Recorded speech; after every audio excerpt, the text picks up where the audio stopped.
All right, just after 4 o'clock on Tuesday, the 30th of September, we're closing down this opening month of the NFL's regular season tonight. I'm Bobby Trosset. As always, this is where I bring you Baltimore sports and beyond. Guys, if you could on the way in, please like the video, subscribe to the channel, hit that notification bell. I got a lot of content to get to. Of course, we're just a couple hours removed from the lone report that is out there from Brian Wacker of the Baltimore Sun. He is a Ravens beat reporter, okay?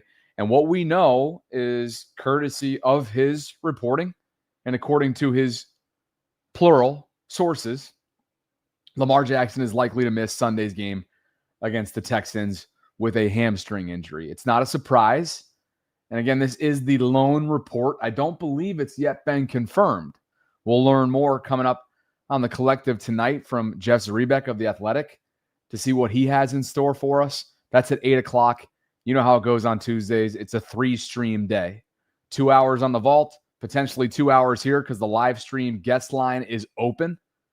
It's a pinned comment right now in my live chat if you'd like to access the program. But what the Ravens know right now is that for at least, assuming that Brian's reporting, it's been credible before, I'm sure it'll be credible again, if it is accurate, Lamar is looking at a 2 to 3 week timeline to recover from his hamstring. I think a question for another day is how far this timeline goes back. I don't think Lamar's been quite right since before the Detroit game, to be honest. And I think if you watch the tape, both against the Lions 8 days ago and 2 days ago in Kansas City, Lamar has not quite been right. And so now the Ravens are reeling as they continue to reel in the face of big-time availability adversity. I don't care who they have on the other side. Houston obviously is staring at 1-3 in the face as well. They picked up its first win of the season. Did Houston over the weekend against the Titans. Titans are winless. They're going nowhere fast. But this is a Texans team that obviously is a lot more healthy than the Ravens are right now.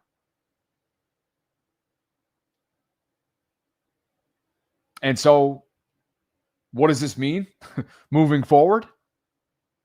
At least for right now, it means that QB2 is now under center as QB1. Cooper Rush was brought in free agency this past offseason. We saw a little bit of him in preseason. We saw a little bit of him in the fourth quarter when Lamar exited on Sunday in Kansas City. And we've seen a lot of him, at least NFL fans in general, have seen a lot of him in 14 career starts as a Cowboy during his time in Dallas. He was 9-5 as a career starter over 14 career starts, like I mentioned. A completion percentage of 60.7, over 3,400 passing yards, 20 touchdowns, and 10 interceptions. And this is the man now, barring something unforeseen, that is in charge of keeping things above water as Baltimore's sinking ship continues. Cooper now means that the Ravens will have to shift schematically. They're going to have to shift their philosophy, in some cases, shift their personnel, and dig deep offensively and run the football. That is something that created major debate recently between Marcus Spears and Chris Canty, two former Ravens, talking about the usage or misusage of Derrick Henry, how much his ball security or lack thereof has played a part in a limited usage so far through 4 games. Here is that segment from earlier this week, courtesy of ESPN and First Take.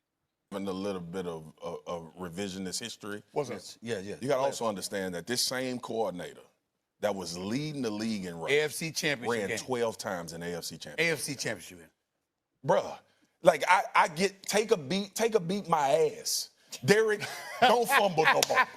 All right? We're going to hand you the football because you dictate a lot of what we can be as a football team. Brother, whatever you need, if you need to be like Petey from Remember the Titans and walk around the city with the football, go through Baltimore with the football and have people run up on you and try to I don't care what you got. Take that beat. But when we get to this game, I'm going to give you the ball more than 8 times when we need to win a game against the Kansas City Chiefs. Well, guess what, Mark? Guess what's going to happen now? With Lamar Jackson being out, what you think they're going to have to do? They got to give it to him. They got to give it to him. They ain't got no choice. I wish they would have been giving them to him more. They ain't got no choice. So we're going to see who ends up being right when it comes to this debate. We're going to find out in week 5. All right. And I feel confident on the majority of his career than the last 3 fumbles. I'm confident in saying that if you give it to him enough, he'll have success. Okay. I'm glad you are. I hope he is. Chris, what do we have to go off? Are you going off 3 fumbles in 3 games, or are you going off the man career? Listen, I'm going off of what I just saw through the first quarter of the season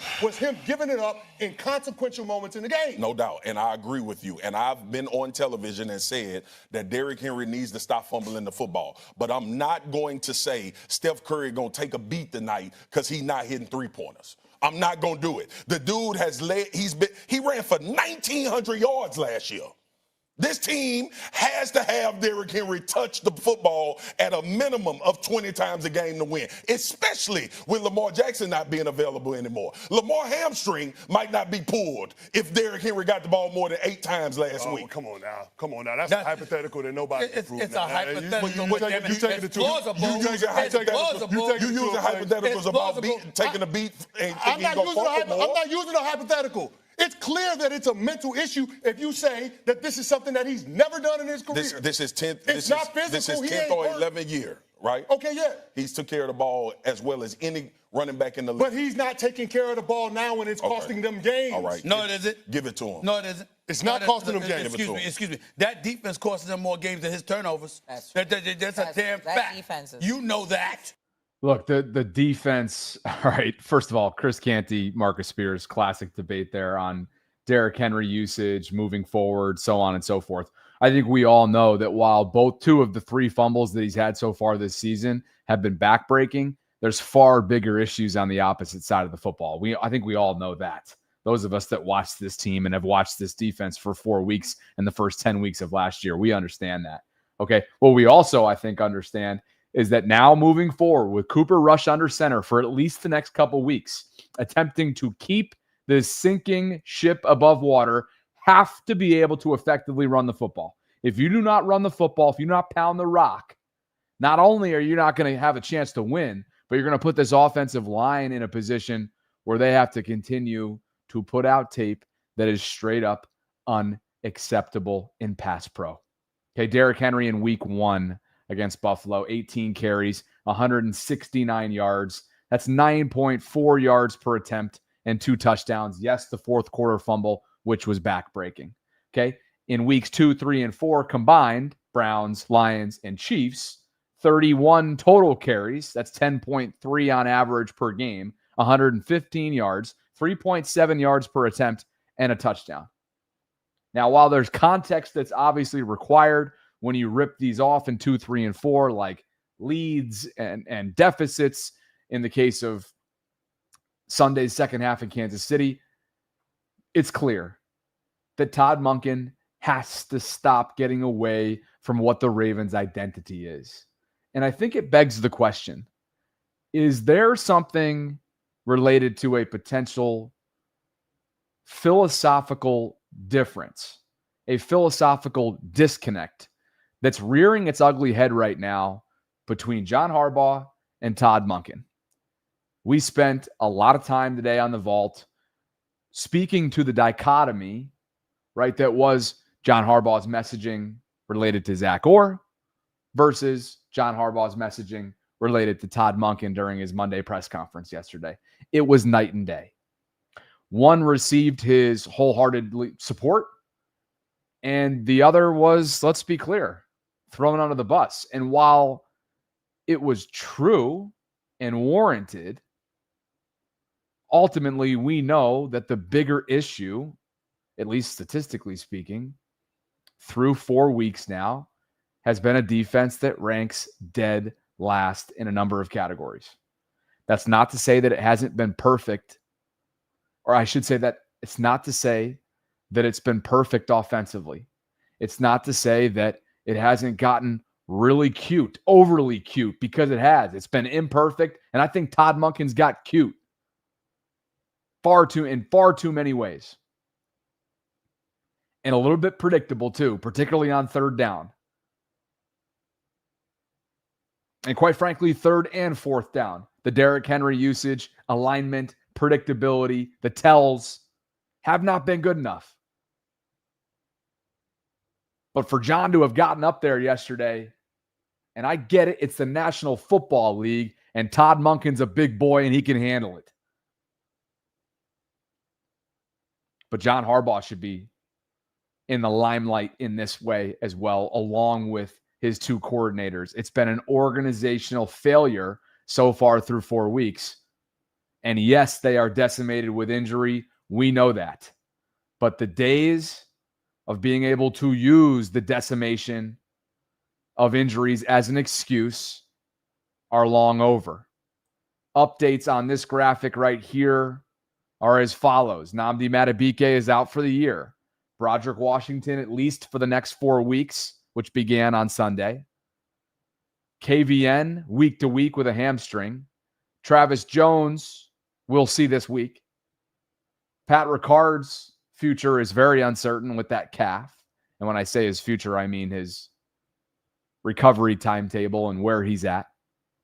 Lamar is week to week, courtesy of Brian Wacker of the Baltimore Sun.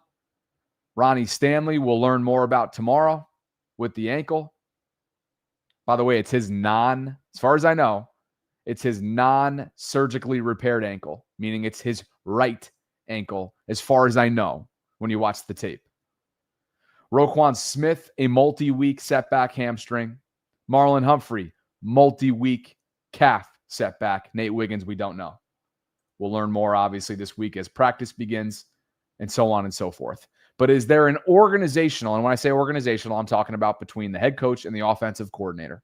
Is there a rift between these two right now? Is there a disconnect between these two?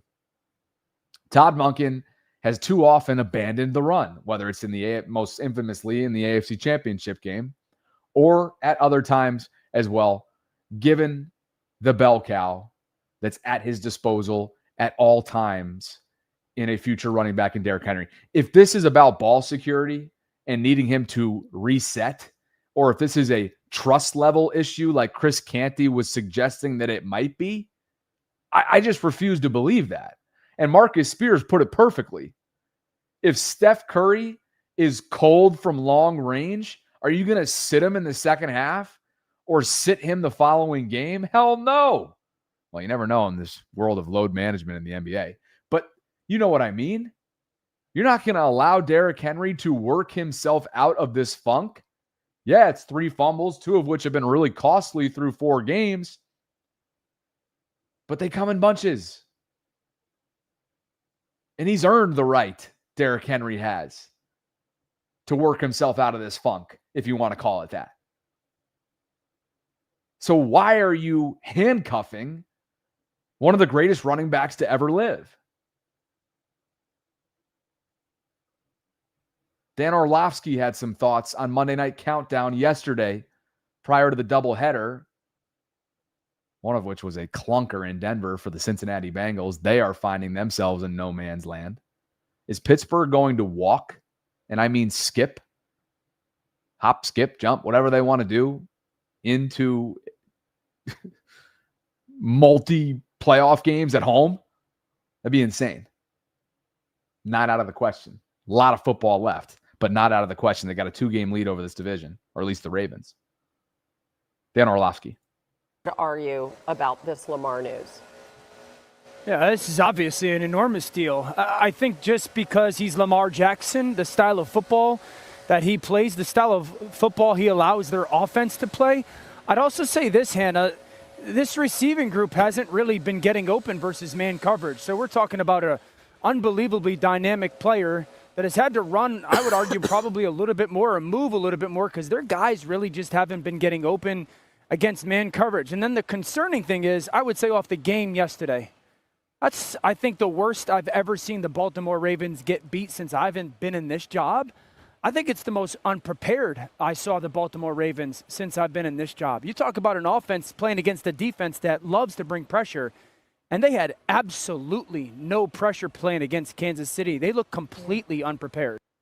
Yeah, no pressure plan. That's concerning, especially when your quarterback is, and who knows whether or not he was actually injured or not 100% going into week 4. It certainly seemed like that was the case after the Detroit game or during the Detroit game. Just didn't quite, much like the AFC Championship game a couple years ago, just didn't seem as if he was all that willing and able maybe physically to find those lanes, take those lanes, right? Beat guys to different spots and have that explosiveness, that extra gear that we all know and love and have grown accustomed to seeing.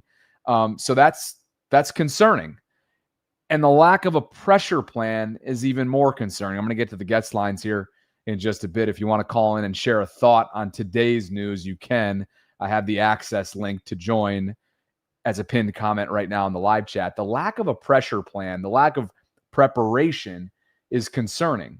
I thought all 22, our friend Derek Coleman from the Ravens Film Analysis YouTube channel, did a great job of breaking down some of this cover zero unmarked men that the Ravens had no answer for. And they were getting free shots as a result, were these DBs and other defenders that Steve Spagnuolo was dialing up. For whatever reason, when the Ravens go up against Spags, they don't have an answer for what he throws at them. And at times, you saw a Lamar Jackson that was showing a level of discomfort in the pocket that we haven't seen in a long time. I know there have been signs of that through the first 4 weeks. I'm talking about previous years, right? A level of discomfort that we have not seen in a long time. Happy feet from a footwork standpoint. Somebody that was losing the ball security, which is typically one of his strengths. That was not one of his strengths. And a player that did not look composed in or outside of the pocket. And so while I don't think that Chris Long is onto something here in terms of his belief that he may have lost the step, and Chris was also careful to say, like, look, he could very well be dinged up. I think it's clear Lamar is absolutely dinged up. So I'm not saying that he's lost the step in general. He just doesn't have his full step right now. And now we know why. Now we know why, given the hamstring severity. And anybody that wanted to question his character or his commitment to the team in saying or believing that he quit, even though the replay itself didn't look as if he did injure his hamstring, there wasn't any concrete evidence in watching the replay. Who cares? All right, I think this dates back weeks now. Fact is, he couldn't go. And I'm taking him and the Ravens by their word because we know who Lamar is over the last 8 seasons. And anybody else that thinks otherwise, you're entitled to your opinion, but I think you're wrong. The Ravens so far this season, they're the number 3 scoring offense. They've put up 131 points through 4 weeks. That's number 3, again, league-wide. Okay, but they've given up 133 points. That's the worst scoring defense across the league. It's a tough spot to be in right now, and it's a very tough spot for Cooper Rush to be in, and that is exactly where he's headed right now as the expected starter for the next couple weeks, assuming that Brian Wacker's reporting is accurate and credible, which it typically is, of the Baltimore Sun. Cooper Rush is who the Ravens are going to be leaning on, and that's where things stand right now, given today's news. Thanks to ProfitX for the continued support. Let's take an early look at this Week 5 contest, courtesy of ProfitX. ProfitX.co is where you can go to if you're interested in getting up to $200 in profit cash on all your plays for the first 30 days using the promo code BobbyB. What is ProfitX? It's America's #1 sports prediction market. You can win real money predicting sports in 40-plus states. You're going to get better odds than traditional sports books because you're playing against others, not the house. And with ProfitX, you can request your own odds, play with confidence, and get super fast payouts straight to your bank, card, or even crypto. As you can see at ProfitX.co, there's a ton of different leagues to choose from. But for the purpose of our channel and my audience, let's take a close look at the NFL slate for Week 5, which we are now in. San Francisco and the Rams on Thursday Night Football, an NFC matchup. Ravens will play the Rams, by the way. coming up in 2 weeks at home. But we'll take a look at, obviously, the home game this coming weekend, and that is the Ravens and Texans. And despite everything that the Ravens are dealing with, they are still 7.5-point favorites against the 1-3 Houston Texans. Take that for what you will. Over-under is set at 42.5. CJ Stroud, now in his third year, regressed, really due to an offensive line that was playing well below par and standard last year. They're reeling right now. 2 1-3 teams that are desperate for a win. ProfitX.co, promo code BobbyB. You can take a look at that game along with a number of others prior to this upcoming weekend. To the guest lines we go. Mac 4 joins me for the second consecutive day. And today, guys, we're talking about Cooper Rush. Why? Because he is expected to be the starter coming up this weekend against the Houston Texans. In 14 career starts as a Cowboy, Cooper has a 9-5 record, a 60.7% completion, over 3,400 passing yards, 20 touchdowns, and 10 interceptions. Is he the guy to weather the storm? Is he capable of keeping this sink? Why do I keep saying that? It's sleep or lack thereof, sleep deprivation. Is he capable of keeping this ship above water? Mac 4, what say you? Covington, Georgia's finest joins me now. What's going on, brother? You see me under my flag in Covington, Georgia, the flock. I do, and I'm glad for your sake and for this fan base's sake that you are still proudly waving that flag. Talk to me about Cooper Rush, your confidence levels going into the weekend. I watched him in preseason. We watched him. You seen them interceptions in the preseason. And then I'm still that 4th and 2 and he was open. He had an open receiver and he threw it out of bounds. So, hey, hopefully he can hold it down until Lamar gets back. You know, and by the way, I see what you guys are saying. There's DraftKings and ESPN Bet have this spread a lot closer than what ProfitX. They're probably still updating some things on their end related to that 7.5-point spread. I saw it earlier. 2.5 was DraftKings, 3.5 is ESPN Bet. So I do see that, and thanks to the live chat for pointing that out. You know, look, Mac 4, I think we know how this goes. That Cooper is somebody who they deliberately went after in March in free agency. I think it was a direct response to what they felt like they had in Josh Johnson, and it was an upgrade compared to Josh Johnson. Now, unlike the past, schematically in Baltimore, things are going to have to change. When Tyler Huntley was there, and by the way, he still is, he'll be QB2, I would think, this upcoming weekend, being that he's been on the practice squad so far the last few weeks.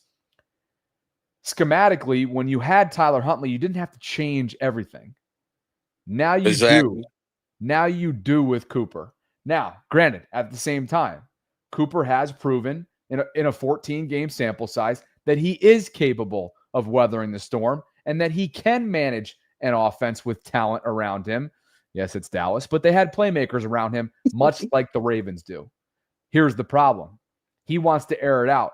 He wants that pro-style offense, right? Whether it's dink and dunk with the intermediate passing game or slinging it. In order to do a lot of that, you need pass protection. The Ravens don't have any of that. They have to run the football if they want a chance to beat the Houston Texans, if they want a chance to beat the Los Angeles Rams and keep this thing afloat between now and the bye. And that is, by the way, optimistically assuming that Lamar could potentially be back by week 8 coming out of the bye when they host Chicago. So now more than ever, Ravens ground and pound smash mouth football has to come out, has to be embraced. And if it's not, it's going to get ugly quickly. But what about bringing Mitchell up, activating Mitchell and Henry? How about that? You know, look, obviously, as much as you can get, as much firepower as you can get, you should take it and you should have it there for you.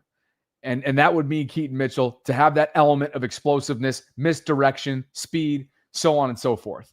based on the messaging, all I'm saying is I don't say I agree with it, but based on the messaging, he's been inactive through the first 4 weeks from a special teams perspective, and Rasheen Ali has been your RB3. Okay, so that's what's at stake right now. That's what has Keaton. I'm guessing that's what is against him right now. The odds are against him. But I'm with you. You probably want as much firepower as you can possibly get because you got to attack this Houston defensive line as much as you can. And they're going to be selling out to stop the run. Make no mistake. They're going to be selling out to stop the run. 8 in the box. Yep. You know it. I just told my wife that. I just told her that. But the last thing, and I'm going to tell you, I was just joking about the did you see what I sent you on Instagram? I inboxed you what I posted. About I haven't looked at it yet, but I remember what you said yesterday. The longest yard when he came out and everything, right? I was just joking. People can't take a joke. No, not in today's society. Appreciate you, brother. I'll catch up with you soon, my man. Mac 4, Covington, Georgia's finest. Guest lines are alive and well right now. Super chats have come in. Brian started us off earlier on, and he said, what do you think of the new guard signing today? We'll skip ahead, and we'll get back to the guest lines in just a second here. I have a slide right here. Okay, your newest Ravens practice squad guard is a guy by the name of Kenyon Green, former first-round pick of the so the Eagles, let me be clear. The Ravens are bringing in Kenyon Green, okay? But Philadelphia, as Ari tweeted out here over the summer, waived him. He's a former first-round pick of Houston, and the Eagles acquired him in their previous C.J. Gardner-Johnson deal, okay? So he worked out for the Ravens last week. They were anticipating potentially bringing him in. Now he's signed to the practice squad, okay? He was, again, a 2022 first-round pick, has struggled since, hence why he's been bopping around as a, hot potato from team to team. And so I don't know what the expectations should be for him. Very low, if any. But you have your newest practice squad guard. And I'm sure some of you are out there are like, could it be any worse than the guard play that they've gotten through the first 4 weeks? And I don't even know how to answer that because you might be onto something there. It hasn't been good, particularly in pass protection. Daniel Fa'alele continues to be a deer in the headlights, especially when against some of those cover zero DB blitzes, guys getting a free lane, right, unmarked, going after Lamar. It's just very concerning to watch. And I thought all 22 did a great job of breaking down the significance of the offensive line play and that direct correlation it's had on Lamar's underperformance. Go check that out if you guys haven't already. Kobe Pruitt, what's up, KP? He says we're about to see if Harbaugh can coach or at least inspires his team. If we get embarrassed and players look uninterested with rookies that should be hungry, it'll be very telling about his command of the locker room. Yeah, well said. And like we said several times since all of this went down, right? You've got really inexperienced players that are about to be really experienced by the end of this 2 or 3 week stretch. I mean, this is going to be something. You already had Mike Green, Teddy Buchanan, Malachi Starks, and Keon Martin as of this past weekend logging some considerable snaps for you. Now you're probably going to add Jay Higgins into that equation in the middle part of the defense. You're probably going to add TJ Tampa into the equation as a second-year player on the secondary. Who else am I? I mean, Jake Hummel's not a rookie. He's not young. He's been around, but he'll probably factor into this equation. The former Ram, special teams ace, but they're going to need a little bit of him, I'm sure, in Roquan Smith's absence. So this is your depth is about to be tested, maybe more so than ever, at least dating back to the 2021 season when you had rookies and inexperienced players and practice squad players that were call-ups on game day all over the field. Back to the guest lines in just a second. Mr. Ravens football, Manny, number of others in the waiting room. Appreciate you guys for being here. We'll get to as many as we possibly can. No walk and talk tonight, but I do have the collective. It was one and done last night, by the way, anybody that was wondering. Just wasn't quite it, but good company on a Monday night. Like the video, please. Subscribe to the channel. Hit that notification bell. You guys know the drill. Taurus, if you want to pop back on and get some handed to you, I'd love to have you on, pal. Julian's just entered the waiting room as well. Torres, I think, is I think Fat Country Boy has inspired Torres. And because PKB is banned from the channel, I think Torres said, you know what, I got to kind of take up a little bit of the PKB mentality when it comes to Bobby treatment and just kick him when he's down. The only thing is I ain't down. That's the good news. Actually, that's the bad news for Torres. And he did tell me that there's no personal or hard feelings in the Discord today. Of course there's not. But he thinks he's going to let it. I mean, he thinks he's going to let it rip right now. Look at him. The more Celsius, the more violent and combative I will absolutely get. Oh, yeah. Yeah. Tila. PKB, his ass got banned weeks ago. I would never ban Torres, obviously. Sarah might. Just kidding. Anyway, okay. Todd Monken, the philosophy, and we'll get to the guest lines here in just a second. Is there a philosophical disconnect right now between John Harbaugh and his offensive play caller, Todd Monken? Warren Sharp, interesting notes here. I didn't understand the Ravens' strategy versus the Chiefs last week. Kansas City's defense has huge play action splits. The number 32 passing defense versus play action passes. The number 4 passing defense without play action. Baltimore's offense has huge play action splits. The number 1 passing offense with play action. The number 20 passing offense without play action. Okay, Warren goes on to summarize. The Ravens had just 4 play action dropbacks versus the Chiefs. The number 31st most of any team last week with 4. The 31st rate of any team last week at 12%. Their splits, you see it with and without play action. Why do I bring this up? Because I'm genuinely wondering right now what is going on internally, not only when the Ravens go up against Kansas City, but what's going on through the first 4 weeks when it comes to offensive strategizing. And is there a disconnect? I've said it many times now. Is there a disconnect between the head coach and the play caller? Because the way that John handled his press conference yesterday suggests that there is. And suggests that there have been hard conversations that perhaps, maybe ignored is strong terms, but haven't been adjusted and executed to John Harbaugh's liking, which is why he got up there. And let's be clear, he threw Todd under the bus. And for the first time in a long time, was very critical in a press conference style setting of his play caller. I want to get your guys' thoughts on this, whether it's perceived or whether it is a legitimate gripe, a legitimate disconnect, a legitimate rift between John Harbaugh and Todd Monken, which may very well have played out the way that it did in yesterday's press conference. Mr. Ravens football, you are live on the program. Good to see you. Talk to me. How you doing? How you doing today? I'm great. How are you? Could be better, but I think we're looking too much into this. I think, week 5, we're not out of the playoffs. We still have a high caliber offense. I know the line's not that great, but our division isn't that great either. I think we can manage to put up a bunch of wins.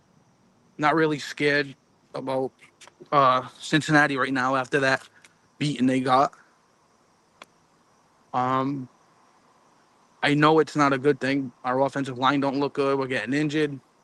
But I actually trust Cooper Rush in that he's more of a stationary quarterback, so he might be a little bit easier for the offensive line to block for him because they'll know he's just a drop back and he's not going to run to the left or to the right. So we might get lucky with that, and then he can just tee off with the tight ends, play action, head Derrick Henry. That's how I see it. You're not worried at all about the pocket collapsing on him. If the Ravens were smart, what they would do is get those fast passes in there with Flowers and Rashad Bateman, and then just Derrick Henry, and then once a couple of play actions go down, we might be able to get Flowers for a nice pass. I mean, I think we can play this. Listen, I'm saying. not. Well, go ahead, Bobby. Finish your thought. I'm not fearing Houston right now. Yeah, I don't fear Houston either. I'm just highly concerned about pass pro. And while absolutely, I think you're onto something in terms of what the strategy should be as this schematic shift happens for Cooper Rush to be under center. Yeah. I'm concerned with their ability to move the ball, assuming that Houston's going to sell out to stop the run. They are going to do whatever is necessary to stop the run. Now, how can you combat that? The screen game. I would activate Keaton Mitchell just so you can get a hefty amount of screen game looks for Justice 100%. And Keaton. Mm-hmm. And I agree with that. To your point, on top of that, the quick game is going to be vital. It's going to be essential. You got to get the ball out of Cooper's hands quickly. The intermediate game with crossers, whether it's your tight ends, Bateman, Zay, and that'll open up the run game a little bit. But I'm just a little bit concerned with their guard play. Also, not knowing Ronnie Stanley's status. We'll know more, of course, as the week unfolds. But he was ruled out with the ankle. Even when he was in there, he was gutting it out. And if Joe Noteboom starts there at left tackle, that's going to be a vulnerable point that Houston's defensive front can take advantage of. So yeah, I can see that. Yeah. But I think, oh boy. I drink the purple Kool-Aid, my friend. So I'm doing anything right now to make it so that way we're not dogging them in week 5. They didn't win the Super Bowl. They're not in the playoffs. It takes 17, 18 weeks to do that. So I'm going to give my Ravens the benefit of the doubt. And he's a backup for a reason, but yet I believe in him. I'm sorry. I have to. That's where I'm at. Dude. Good for you. Good for you, man. And you're unapologetically doing so, which I think people appreciate, even if the vocal minority in the live chat's being obnoxious right now. So appreciate you, brother. And hey, remind me where you're calling in from too. Oh, I'm calling from Rhode Island. Yeah, okay. That's what I thought. I have that Boston accent. I was going to say, I know we've spoken before, so I hope you're well. Yes, we have. Absolutely. You too, Bobby. All right, take it easy. Talk to you. Yep. Oh, I know that Northeast accent when I hear it, man. That's fantastic. Anybody else drinking that purple Kool-Aid? I know some of you aren't whatsoever, and you're not shying away from it at all, which is, of course, your right to do so. And while I have my doubts as well, I appreciate the optimism. I do have my doubts about the pass protection. I do have my doubts about being able to move the ball, knowing that the Texans will do whatever is in their power from a defensive front standpoint, schematically, to match up well against Derrick Henry, Justice Hill, and this Ravens rushing attack. Guest lines are open. More super chats have come in. Steve Loop has just joined the live chat. Great to have you here, Mr. Loop, today. Kobe says, as a lawyer, I see the Ravens as simple logic question. Does the other team have a better coaching staff? If so, we lose. All things being equal, our talent overwhelms the other team and we bully them. But are you talking about going into this weekend, KP? Because they're going to be down significant amounts of talent. Now, I happen to think that D'Amico Ryans is one of the young up-and-coming coaches. The record doesn't necessarily reflect that so far through the first few weeks. I look forward to having John McClain on, longtime Houston beat reporter, absolute stud. That guy's a legend. I cannot wait to have him on. He's going to call a spade with his Houston Texans on the vault. Hopefully we'll have him booked for Friday. There is always a talent gap, KP, as you know, when it comes to at least the way this roster is currently constructed. But as we've seen so far through the first month, talent hasn't been able to get the Ravens very far whatsoever. Didn't get them far in the fourth quarter on opening night of the season. Didn't get them up. And I think Detroit's roster can go toe-to-toe with the Ravens in terms of how they're built in all three phases. But it is pretty wild that the pendulum has shifted from bona fide Super Bowl contender to who's going to be starting defensively for this team, and how many rookies will they be leaning on coming up on Sunday against the Texans, who are young in their own right, by the way. Captain Hard writes, silver lining, Lamar needs a break mentally and physically. 2, Todd may realize running the ball is really effective. Lamar doesn't need to be a superhero.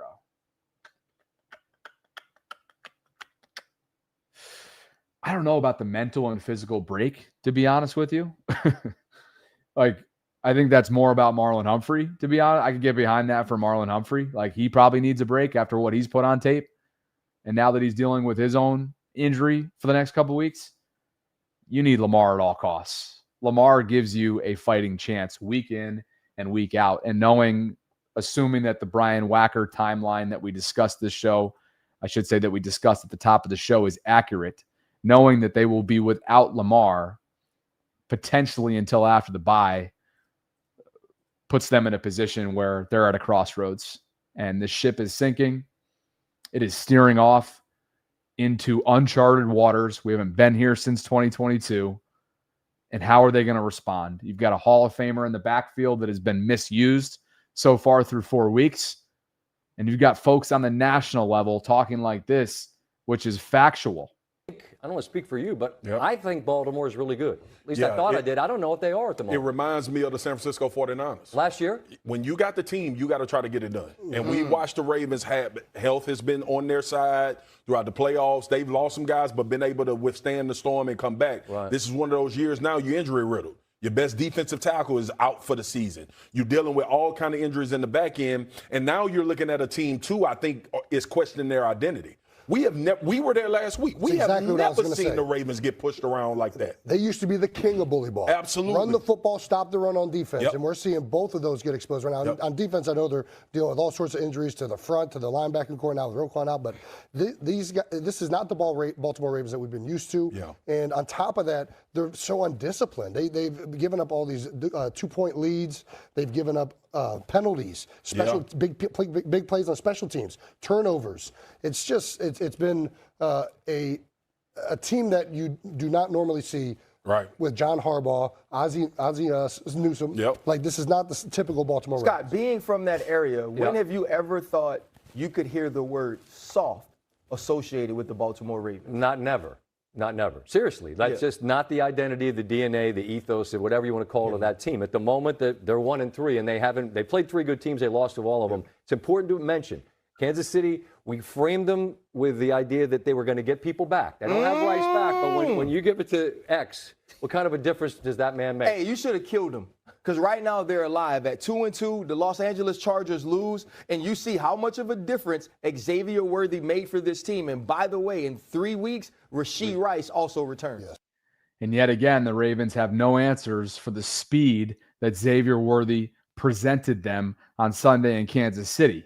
Okay, speaking of speed, speaking of explosiveness, this is a Houston defense that's probably licking its chops. Not having played great through 4 weeks by any stretch, but looking at what this Ravens offensive line has put out on tape over the same stretch. They've got players like Will Anderson Jr., Danielle Hunter. On all 3 levels, they've got stars. They've got standouts. I don't care if that 1-3 record is the way that it is. I know that the Ravens have had the Texans' number in recent years. But all that's out the window given what they're dealing with right now and given the lack of cohesion as a unit right now that they're putting forth offensively. They are in a position from a pass protection standpoint where they are they're handcuffing Todd Monken in a sense, and he's still not consistently running the football because he wants to throw it around the yard. You're not going to have a chance to throw it around the yard all day long with this offensive line if Ronnie Stanley can't go. And knowing that Cooper Rush wants to, of course he wants to throw it around the yard. But the only way that you have a fighting chance, an inkling of a chance to beat the Houston Texans is, 1, getting the ball out of Cooper Rush's hands quickly. And on top of that, moving bodies in the trenches, which the Ravens have not been able to do. They're not knocking anybody back. They're getting knocked back. Look at the numbers. It's a tough combination right now for George Warhop and company. And if they don't get back to mauling bodies and opening up lanes and gaps and space for this rushing attack, it's going to continue to look pedestrian. Their starting guards right now are in a world of hurt. Their potential left tackle, their left tackle is potentially out. Their franchise left tackle, leaving Joe Noteboom potentially in replacement of Ronnie Stanley. Roger Rosengarten's been up and down. And wow, Tyler Linderbaum has given up a lot of pressures. It's a tough world to be in right now from a pass protection standpoint. Back to the guest lines we go. TLM Gaming, if you turn on your camera, you were next technically. So let me know. Manny and Julian standing by as well. Appreciate you guys for being with me today. Over 800 of you concurrently watching. If you could on the way in, like the video, subscribe to the channel, hit that notification bell. You guys know the drill. I'll get as many super chats as possible. The Ravens are bringing in veteran linebacker Eric Kendricks for a visit. That's some breaking news. The Ravens are bringing in veteran linebacker Eric Kendricks. Let's look him up, because to be honest with you, I don't know who that is. Eric Kendricks, 33 years old. There's a reason, of course, why these players are available as of right now, the way that they are. 6 feet tall, 232 pounds, second-round pick by the Minnesota Vikings back in 2015. He was a first-team All-Pro player back in 2019. Pro Bowler that year as well. Was most recently with the Dallas Cowboys last year. Prior to that, he spent 2023 with the Chargers. And the Ravens, given how decimated they are right now, are doing whatever is possible to get guys in the building to either fulfill their practice squad or potentially fulfill, dare I say, a game day roster spot like Josh Tupou did, for example. It wasn't even signed this time last week. And yet he ended up playing a considerable amount of snaps for a guy that, again, was not with the organization a week ago. Same thing with Taven Bryan. Now, he wasn't a game day activation at defensive tackle, but you get the point. They're in a world of hurt, and they're making these decisions quickly with a sense of urgency in mind. So, again, Eric Kendricks is visiting the Ravens. He's a veteran linebacker that was unsigned and available for a reason. What's going on, Jewel? Talk to me, brother. Bobby, I feel like I've been sitting in this position since Sunday. I don't think you've even changed. I don't think I have not. I have not. No. I've been at work. You know me. Okay. Where do we begin? I mean, Lamar's going to be out a couple weeks. Yeah. Don't know like the severity of that. I mean, he hasn't looked right since the Buffalo Bill game. I felt like when he took that shot from Ed Oliver, I was just like, whoa. And he just hasn't been the same since.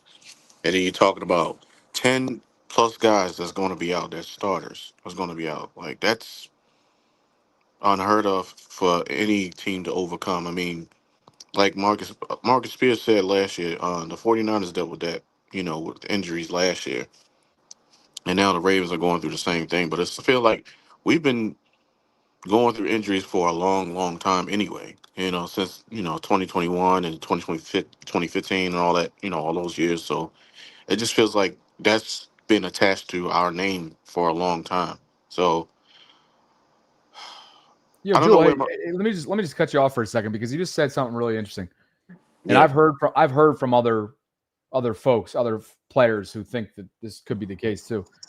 Meaning former Ravens that have reached out.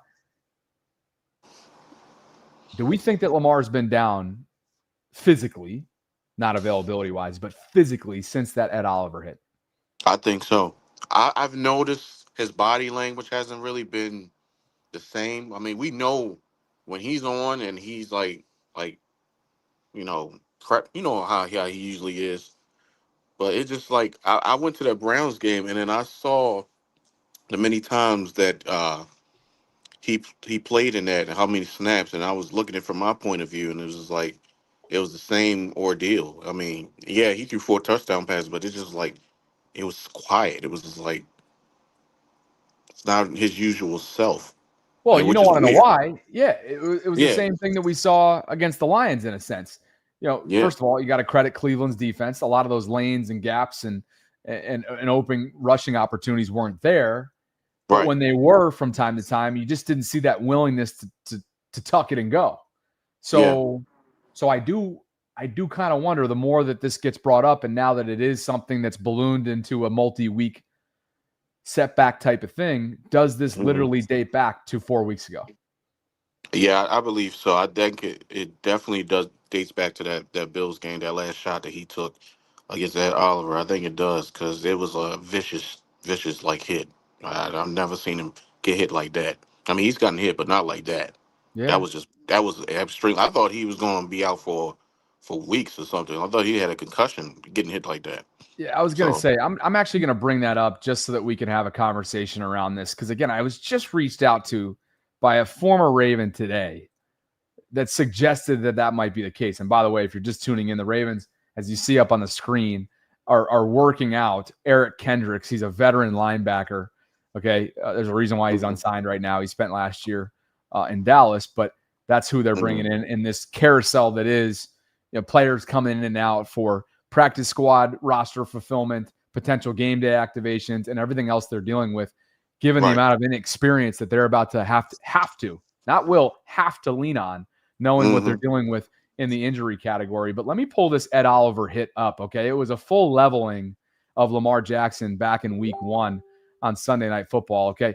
Here is that Lamar hit. Empty backfield, okay? And Ed Oliver on a free shot of Lamar levels him, takes him out, really knocks him out of thin air right there. And to your point, now nothing suggests hamstring in this. You would think concussion.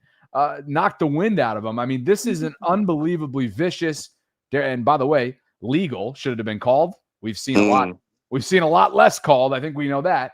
Yeah. But nothing about this screams hamstring. That's the only thing that's a little bit concerning to our theory that this play right here could be related to what he's currently dealing with. But this is the play from week 1. Yeah. I feel like maybe his leg got caught up, like at the end when he got hit or something, or he landed. I don't know. I mean, it may have didn't seem like it, but when Ed Oliver probably hit him, and I guess his leg like jolted up or something. I'm not sure, but maybe it got caught in that. I'm not sure. Like it just felt like it did, but I'm not seeing it either. But I'm maybe sorry his that leg. I'm sorry we have to keep some people don't want to see this shit, but I'm trying to look at, like, when did this happen? Yeah. I'm freeze framing it. Hold on a second. Yeah, and I know people don't want to. I don't want to see it either. It's just that was just hard to look at. And then it pans away, and so you don't know what happens when Ed actually falls on top of him. But anyway, that's just for the purpose of sort of speculating, which is what we're doing about Lamar's current hamstring setback that now has him out. Could that be cramp related too? I think we all kind of thought there was a direct correlation between the cramping and that would make sense. But anyway, that's just a thought. Appreciate the call, brother. All right, Bobby. Oh, by the way, I got the email for the merch that you sent. I will let you know when it comes, and I'll email you back with that. Expect to never see that Orioles hat again. I'll talk to you, brother. You're the man. Appreciate you, Jewel. TLM Gaming says he's not going to be on for a little while. So, Manny, you're on deck in just a second here. And again, Eric Kendricks, the latest visit to Baltimore. Of course, that comes just an hour or so after the Ravens themselves announced that they are signing Kenyon Green to their practice squad. Who's Kenyon Green? He is a former first-round pick. The Eagles waived him over the summer. And they were, again, this was a guy they acquired, by the way, in their C.J. Gardner-Johnson trade earlier. What was that, a year or two ago? So Kenyon Green is now on the Ravens practice squad. He's a former first-round pick. Has not lived up to that type of expectation. But I just think this speaks to what the Ravens are getting right now out of their guard play and just how banged up they are offensively. You've got somebody that is coming in to potentially fulfill a spot on the practice squad, and who knows, maybe throw a little bit of competition into play as well. Captain Hard says, blueprint copy, the Derrick Henry Titans. What, just like give it to him 30-plus carries? Is that what you're saying? Aaron says Huntley should be playing over Rush. Oh, this is where I actually really disagree. I really don't agree with this at all. Aaron says Huntley should be playing over Rush. He fits our offense way better. Mind you, he's been here before. Let Snoop play. Aaron, appreciate the super chat and the perspective here. I think we've seen Tyler Huntley's ceiling. and I think Cooper Rush's is higher. I think from a schematic standpoint, you're onto something here in terms of what changes and doesn't change when you plug and play these different quarterbacks. But quite frankly, the Ravens can't mess around here. And Tyler has proven that he can't weather the storm. He's just not consistent enough for my liking. He's not polished enough. And he's gotten a lot of opportunity since the Ravens let him go a couple of years ago, whether it be in Cleveland, whether it was in Miami. I think there were a couple different stints in Cleveland, if memory serves. I can't quite get behind the idea that Tyler Huntley, I know there's a familiarity with him there. Cooper's been in since March. He's got a general level of familiarity. He's shown more in a 14-game sample size, as much as you can in a 14-game sample size, in direct replacement of Dak Prescott over the years in Dallas. To me, I'm riding with Cooper Rush. I know that he comes with a certain level of limitation when it comes to the mobility or lack thereof of his game that Tyler does bring, but I just don't see a fully functioning offense with Tyler Huntley under center. And until you get a legitimate shot for Cooper, who's probably going to get that chance over the next couple of weeks, and you build the scheme around him, and you have a scripted way of setting him up for success, then I'm riding with Cooper. And I'm not saying that there's that big of a difference, but I'm riding with Cooper.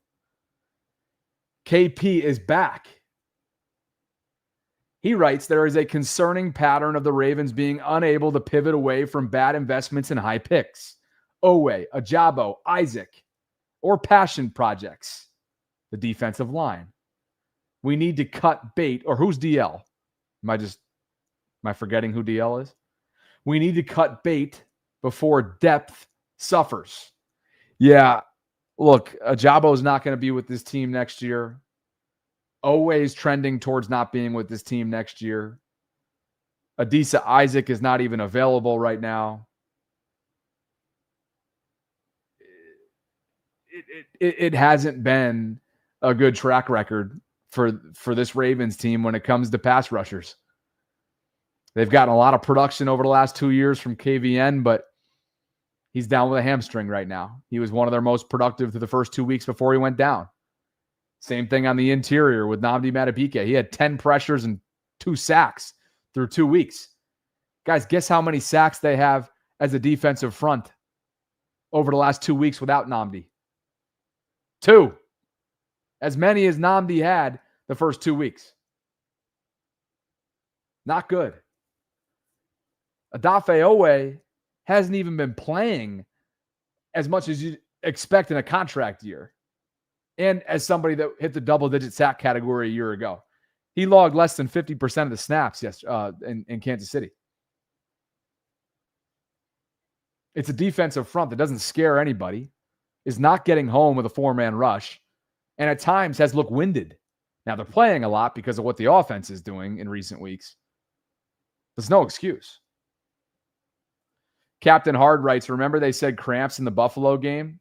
Could have been his hamstrings. Never know. KP is back, and he says, I assume it's the inordinate value EDC put on picks. Thanks, KP. Dumping a bunch of super chats in here today. Celsius for the win. Guest lines are open, guys. Cooper Rush in line to start for the Ravens. My question moving forward, is he somebody? Oh, Daniel F. KP clarifies. Daniel F. I think you said DL, right? So it's supposed to be DF. Appreciate you. Is Cooper Rush capable of weathering the storm between now and the recovery timeline for his ultimate return for Lamar Jackson? What say you, Mr. Mexico? Talk to me.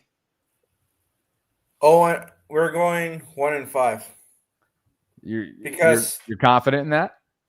Yes. You know why? Because those victories that Cooper Rush had in Dallas was behind a much better offensive line than what we currently have. Because if one thing that has Dallas been consistent, besides Dak Prescott's, interceptions, it's offensive line. The offensive line in Dallas has always been premium. It doesn't matter if they're just drafted or they just arrived from another team. It's always been consistently good. And right now, for as much as we all say, oh, but Cooper Rush is better, it's like, yeah, but look at the O-line. It's a great point. It's a great point. But you're still riding with him over Snoop, are you not?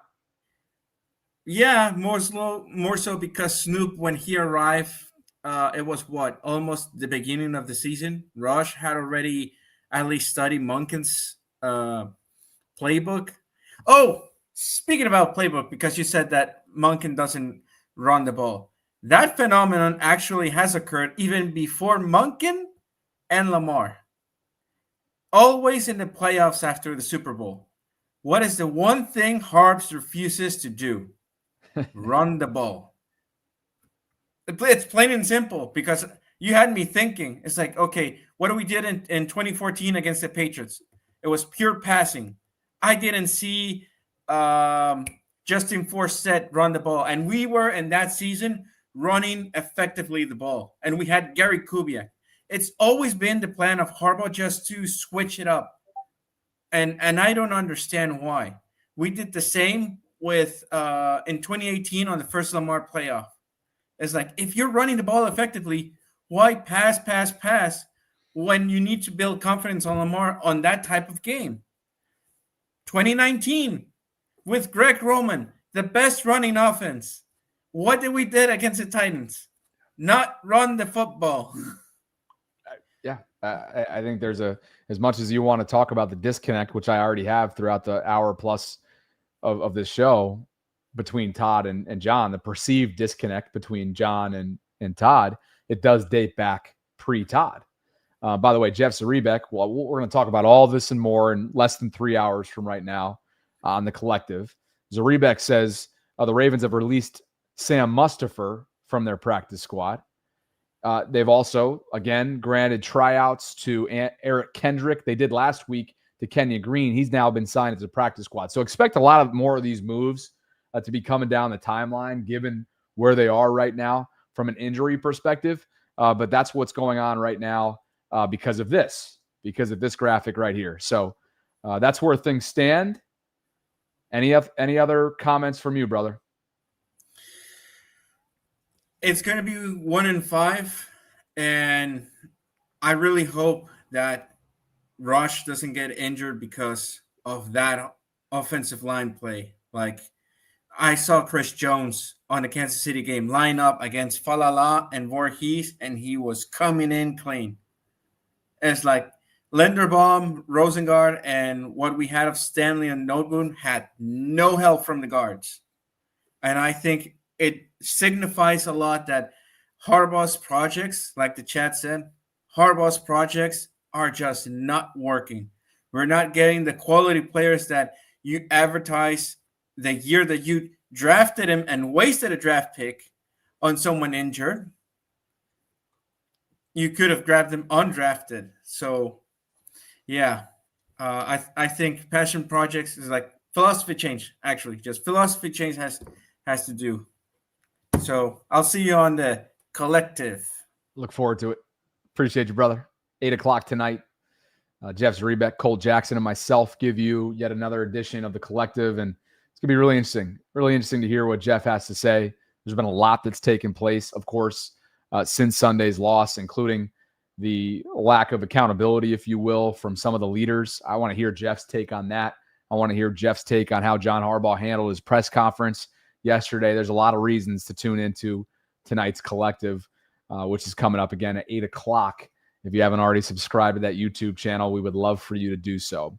Preston Automotive Group is one of my sponsors and the sole reason why I've had wheels to get down here to St. Petersburg, Florida, where I've been now for a month. Crazy to believe. It's been a month on the road doing some remote travel. And if you're looking for your next ride, check out my friends at Preston. They got locations in Aberdeen, Randallstown, and all across Delmarva.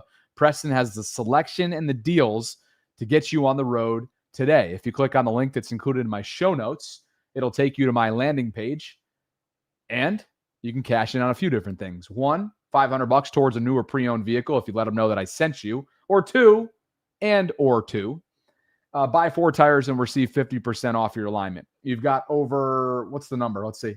Over 3,300 vehicles to choose from. Home delivery is available. You do not need to be in the Baltimore area. They do ship, by the way. Okay? There's no better time to shop with Preston. Cars cost less there. Baltimore, Aberdeen, Randallstown, anywhere on the shore, there's a Preston dealership ready to take care of you. Ford, Hyundai, Nissan, Mazda, and more, whatever you're looking for, Preston has a location near you. You can visit PrestonMotor.com and start shopping today. The available inventory section, all the different preferences and breakdowns, all right here, category by category, you name it. I appreciate them for the continued support, and I thank you guys for supporting them as well, because when you support them, you're directly supporting the program. I know some of you don't want to support them at all because you're miserable. Captain Hard writes, crazy, but I would not be surprised if we have a bad regular season and end up having a deep playoff run. That would be the most Raven thing ever. Shaking my head. Appreciate you, Captain. And I think I know a guy that's going to be shaking his head in a second here when we bring him on the program. That is King Judah, who is in his usual location. What do I mean by that? I think he's driving a semi right now. Talk to me, brother. Welcome in, man. How you doing? What's going on? Can you hear me? Yes, sir. Okay, Bobby. So yesterday I missed you, man. I had some stuff to talk, so I didn't get to talk about the game itself. We won't go back to that. I want to talk about the topic of today. Well, let me say this before I get to that. I'm done with the Ravens, not in the sense that I'm done with this team, that I'm done coming to talk about this team or supporting them. I will support the Ravens. I'm still a Ravens fan. What I am done doing is bragging on them, arguing with other fan bases about what the Ravens will do to them, because I no longer have faith in this team. I mean, especially now since Lamar is gone, but even with Lamar, from what they showed me, even a fully healthy Ravens team, I have lost faith, enough faith at least to argue with other fan bases. For now on, I'll just shake my head and say, I hope we can beat your team. That's going to be my response to arguments about Ravens, right? But the whole Snoop situation with Rush, I disagree with you, Bobby, mostly because of what I saw Snoop do. And his sample size, I'm not saying Snoop is like a great quarterback or even a starter in this league, but where we are right now is neither one of these guys are starters. So I'm going to go with the best backup. And in my opinion, the best backup would be Snoop. Mostly because when he did leave the Ravens and he went to Miami, I don't know this sentiment that he didn't have success when he left. But when he went to Miami, I mean, he was lighting it up. I saw Snoop everywhere. He was all over Sports Center. He was lighting it up over there with Miami and those receivers. I think maybe he had one bad game the whole time he was there.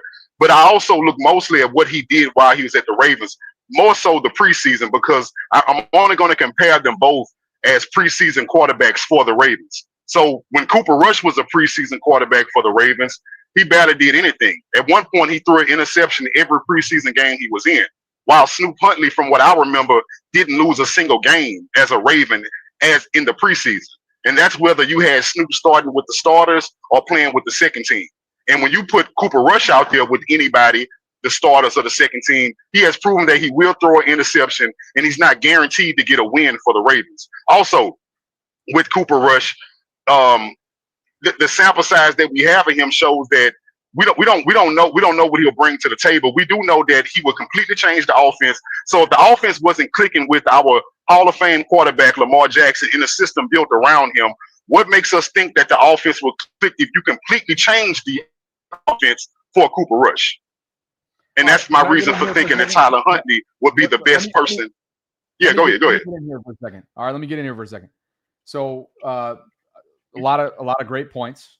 Okay, I'm not sure that and I'm not saying you said I said this, but I don't think I ever said that Tyler isn't serviceable. I just don't think he moves the needle to weather the storm the way that Cooper can. Now, let's go back to his Miami numbers for starters. Okay, he's 2-3 in 5 career games for the Dolphins. That was last year when Tua went down with all that scary concussion-related stuff. Okay, 2-3, right. 3 touchdowns, 3 picks. This was not needle moving. He really struggled as a Dolphin, and a lot of it was offensive line related. I'm not saying that there was good protection there, but a lot of it was freelancing.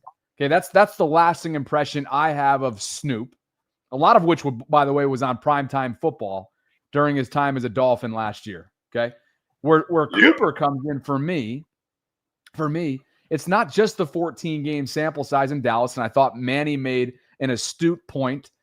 Their offensive line in Dallas, a lot more sturdy, a lot more reliable than the Ravens currently are in pass protection. Okay, but I feel like Cooper deserves more of our trust in the sense that he can manage a game, I think, more reliably than Snoop has proven.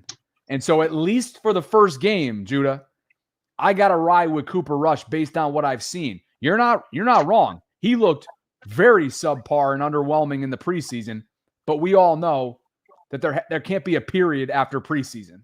There has to be context given after the preseason. So that's where I'm at. I think the more reliable game manager is Cooper Rush, and I want to see what he can do with the ones. Now, is he going to be running with ones on the opposite side of the football? No, it's anything but defensively moving forward, and that's going to be an issue as they try to move the ball and put up points with Houston, assuming that the Texans are going to be able to score and move the ball at ease on this defense. That's where it becomes concerning. I think Cooper gives them the best chance to win.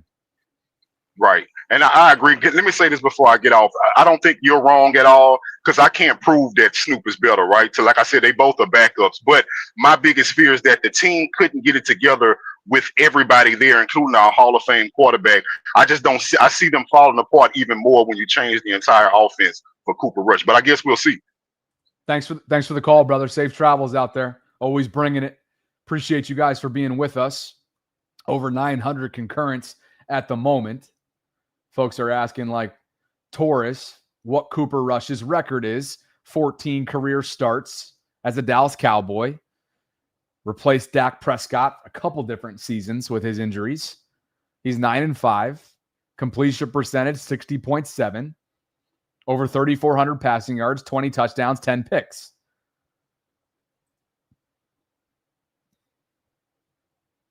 I'm riding with Cooper.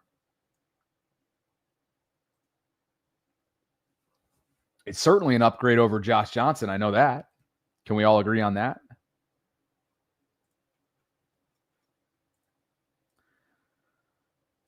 There you have it. I got a third show to prepare for. It's the Collective tonight at 8 p.m. Eastern. Cole Jackson, Jeff Zaribek, and myself. We are now at 960 Discord members. If you guys would like to get me to 1,000, it's a great community. And I just dropped the link into the show notes. It is free to join. Steve Loop and many others are already a part of this community. TLM2 Shadowed became member number 960. So who's going to help me get to 1,000 members in this Discord community? Bobby After Dark. It's been quiet. Holly wants to know about my walk and talk. We do need to discuss that, but it was one and done. Under the announcements channels, you get like different perks and other different sponsorship opportunities, incentives for our Voltrons and our Bobby Baltimoreans, like the and a seat, like I'm rocking here. $30 off using code Bobby. You can go to announcements to learn more. Football, pretty self-explanatory. We talk Ravens across the board and other football items as well. Angie noticing that the Houston-Baltimore tickets at the bank this weekend are already low, and I'm sure they're dropping too. Orioles now shift their focus to replacing Brandon Hyde this offseason. General chat, a little bit of everything. Hope you guys will join.